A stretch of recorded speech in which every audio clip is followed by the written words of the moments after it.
ध्यान देंगे जरा। एम्पियर सर्किटल लॉ बताने जा रहा हूं मैं। एम्पियर सर्किटल लॉ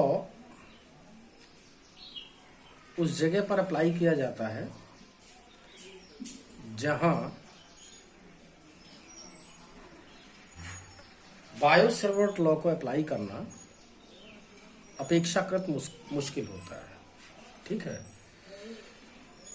तो ऐसी जगह पर थोड़ा सा और सिंपल करने के लिए हम लोग कैलकुलेशन को सिंपल करने के लिए या डेरिवेशन को सिंपल करने के लिए हम लोग एम्पियर सर्किटल लॉ का यूज करते हैं।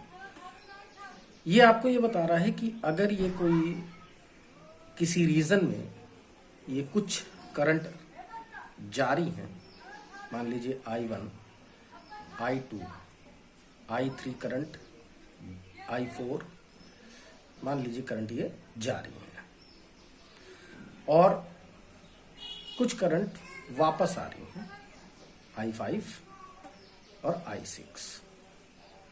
ठीक, और मैं इन सभी करंट्स को इनक्लोज करता हुआ एक मैं लूप, किसी भी रैंडम शेप या साइज का हो सकता है ये, अगर मैं इस लूप को डिजाइन करूं, ये क्लोज्ड होना चाहिए, ये कंडीशन है ये।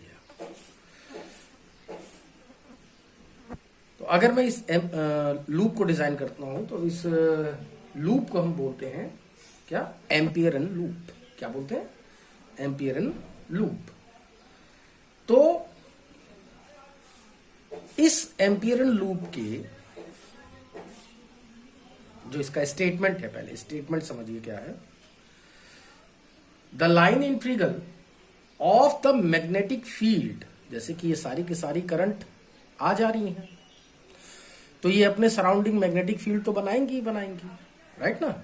तो इस लूप के अलोंग जो ये मैग्नेटिक फील्ड बना रही है इसके डिफरेंट डिफरेंट पॉइंट्स पर, तो इस मैग्नेटिक फील्ड का आपको लाइन इंटीग्रल लेना है, यानी line integral of magnetic field, that is B dot DL, इसको मैथमेटिकली लिखेंगे हम लोग, और ये लाइन इंटीग्रल है।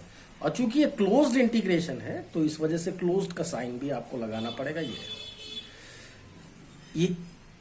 Is equal to the line integral of the magnetic field around any closed path is equal to mu naught times of net current enclosed by the Amperian loop.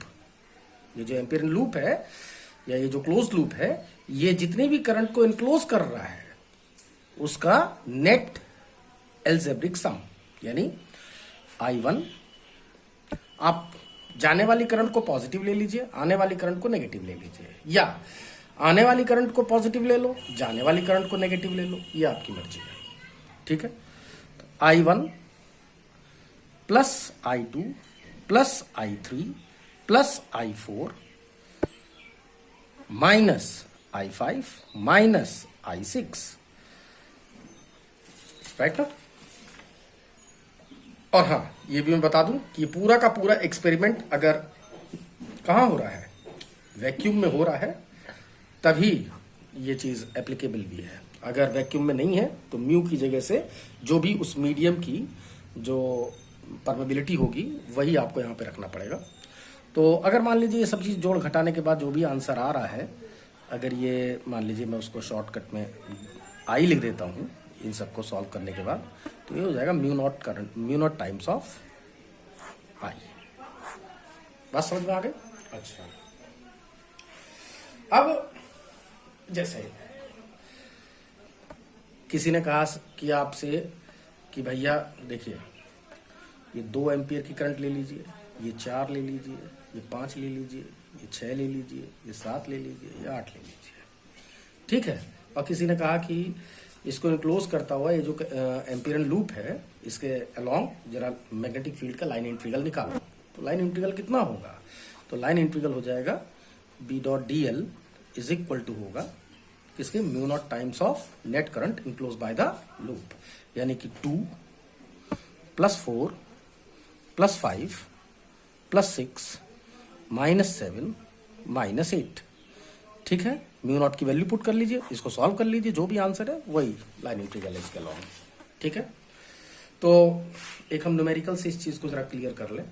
ठीक है, तो numerical है इसका, numerical पे जरा ध्यान देंगे। ये हमारे पास एक सिलेंड्रिकल वायर है ये, और ये cylindrical wire,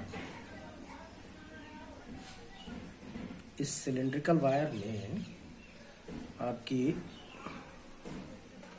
I current flow हो रही है, और ये आई करंट, इसका रेडियस स्मॉल ए है एक्चुअली, और आपको जो मैग्नेटिक फील्ड फाइंड करने के लिए कहा है उसने, वो कहा है a/2 डिस्टेंस पर, यानी इस पॉइंट P पर, यहां से होते हुए एक आप a/2 रेडियस का एक एम्पियरन लूप डिजाइन करिए। और एक पूछा है इसने ये 2a डिस्टेंस पर, यानी कि ये पॉइंट Q है हमारा, ये वाला, तो यहां से होता हुआ भी मुझे एक एम्पियरन लूप डिजाइन करना पड़ेगा 2a रेडियस का, ये रेडियस 2a है ये। ठीक है, और इस पॉइंट पर मैग्नेटिक फील्ड और इस पॉइंट पर मैग्नेटिक फील्ड हम निकाल लेंगे। तो एट पॉइंट P, तो इस पॉइंट P पर जो एम्पियर सर्किटल लॉ के according the line integral of, in fact ये क्लोज्ड इंटीग्रेशन लेना है, तो इसके अलोंग जो लाइन इंटीग्रल आएगा इसके पूरे के अलोंग ये आएगा B dot dl is equal to होगा mu naught times of net current enclosed by the Amperian loop, right ना। तो जरा ध्यान देना, मैं इसका जो इस वाले सेक्शन को मैं जरा पूरा बना दूं, यहाँ पे सामने करके दिखा देता हूँ आपको, ऐसे बना दे रहा हूं मैं। ठीक, तो जरा ध्यान दें, जो dl, ये जो dl दिखाई दे रहा है, ये जो dl है, इसकी भी डायरेक्शन ऐसे ही है, और मैग्नेटिक फील्ड की भी डायरेक्शन ऐसे ही है, यानी कि B डॉट dl, B और dl दोनों सेम डायरेक्शन में है। ठीक है, तो सेम डायरेक्शन में होने की वजह से जो इन दोनों के बीच का एंगल है वो हो गया 0 डिग्री। अच्छा, मैग्नेटिक फील्ड चूंकि a/2 डिस्टेंस पर, ये a/2 डिस्टेंस है, a/2 डिस्टेंस पर जो मैग्नेटिक फील्ड होगा वो हर जगह कांस्टेंट ही होगा। तो इसका मतलब ये हो गया कि ये है B dl cos 0 is equal to होगा mu naught time of net current enclose by the loop. तो जरा नेट करंट भी निकाल लें। एक बात देखिए जरा, इस पूरे एरिया से टोटल आई करंट आपकी इनक्लोज हो रही है, यानी पाई a स्क्वायर से टोटल आई करंट आपकी इनक्लोज हो रही है।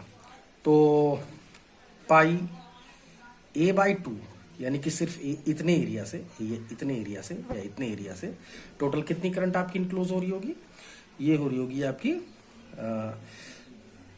आई into pi a square by 4 divided by pi a square, यानी कि ये कैंसिल हो गया, यानी कि टोटल जो करंट इनक्लोज कर रहा है वो I/4, यानी कि इतने सेक्शन से केवल I/4 करंट आपकी जा रही है। तो यहां पे मैं लिख दे रहा हूं I/4।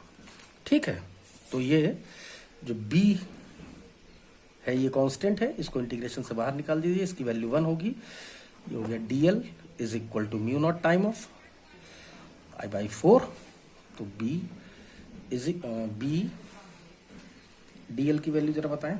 ये जब पूरा का पूरा लाइन इंटीग्रल ले लेंगे, इसका पूरा लाइन इंटीग्रल, ये तो इस किसके इक्वल आ जाएगा, ये सर्कमफ्रेंस के equal, that is 2 pi a, यानी a/2।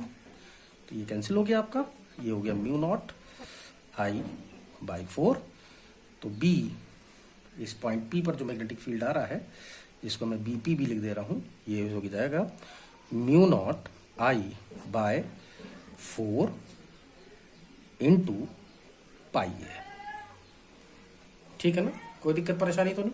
अच्छा, अब आ जाइए एट पॉइंट Q, इस वाले पॉइंट Q पे कर बात करेंगे हम, उसका भी सेम यही प्रोसीजर है। ठीक है, इसमें भी B dl सेम डायरेक्शन में ही है, राइट। मैग्नेटिक फील्ड इसमें भी कांस्टेंट ही है, ये भी बाहर ही निकल जाएगा। तो मैं यहां से लाइन को लिख दे रहा हूं B dl, in fact magnetic field eight Q है तो BQ लिख दूं इसे, इज इक्वल टू होगा mu naught time of net current enclose by the loop. तो ये पूरा का ये जो लूप है, ये वाला लूप, ये टोटल कितनी करंट इनक्लोज कर रहा है, जितनी इसमें जा रही है, यानी कि total I current, I time, right. तो BQ इज इक्वल टू हो जाएगा, बताएं, इसका सरकमफ्रेंस हो जाएगा ना ये 2 पाई ए की वैल्यू कितनी है, रेडियस कितना इसका 2a है, यानी कि हो गया 2a is equal to mu naught I. तो BQ इज इक्वल टू हो जाएगा mu naught I upon 4 pi ए, ठीक है। अच्छा, तो अब इन दोनों का रेशो ले लीजिए, BP और BQ का। तो BP magnetic field at P upon magnetic field at Q is equal to हो जाएगा, इन दोनों को डिवाइड करिए, mu naught I upon pi a into 4 divided by mu naught I upon 4 pi ए, ठीक है। जो टर्म कैंसिल हो रही है उन्हें कैंसिल कर लीजिए, ये पाई ए से पाई ए कैंसिल हो रहा है और ये 4 से 4 कैंसिल हो रहा है। कुछ गड़बड़ हो रही है क्या, 1:1 कैसे आ सकता है मैग्नेटिक फील्ड का रेशियो। चलो देख लेता हूँ, हो सकता है आंसर यही हो। मैग्नेटिक फील्ड क्वेश्चन नंबर 3, 1:1 ही है, ये भी कैंसिल हो गया, तो आ गया ये 1, यानी कि BP is to BQ is equal to हो गया 1:1, ठीक है।